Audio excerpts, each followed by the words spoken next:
Station प्रस्तुत है। Bermuda triangle, समय के जाल की एक अनकही दास्तां। शुरुआत का रहस्य अटलांटिक महासागर के बीचों बीच बसा वो त्रिकोण फ्लोरिडा, बरमूडा और प्योर्टो रिको, जिसे दुनिया बरमूडा ट्रायंगल के नाम से जानती है। सदियों से ये जगह जहाज़ों और विमानों को निगलती आई है, लेकिन इस कहानी की जड़ें कहीं दूर राजस्थान के नागौर जिले के एक छोटे से गांव में छिपी थीं।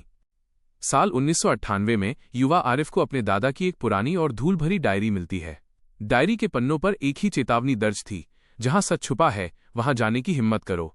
उस डायरी में नक्शे थे, गायब होते जहाज़ों के किस्से थे और उन अजीब रोशनियों का जिक्र था जो रात के सन्नाटे में समुद्र पर नाचती थीं।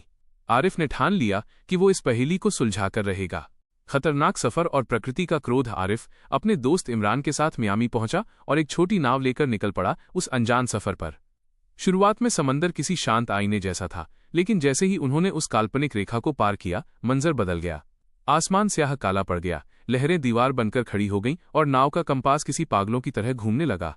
इमरान के चेहरे पर खौफ था, पर आरिफ ने जब डायरी देखी तो उसमें लिखा था, जब कंपास धोखा दे, समझो तुम सच के करीब हो।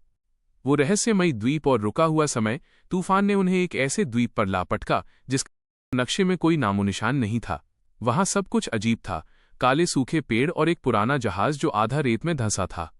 जहाज के भीतर का नजारा देख उनकी रूह कांप गई।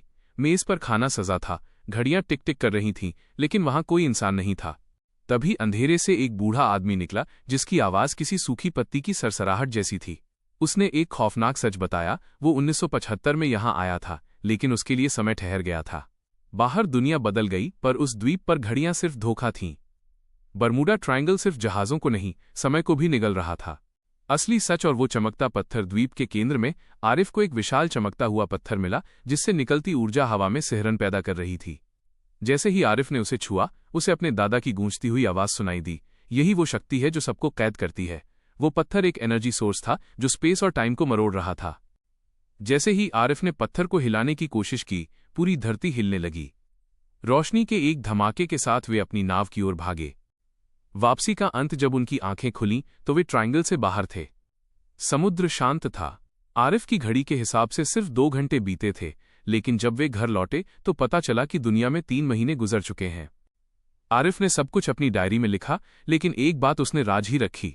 आज भी जब वो सोता है, उसे समंदर की लहरों के बीच से एक धुंधली आवाज सुनाई देती है, वापस आओ। मेरी राय आपकी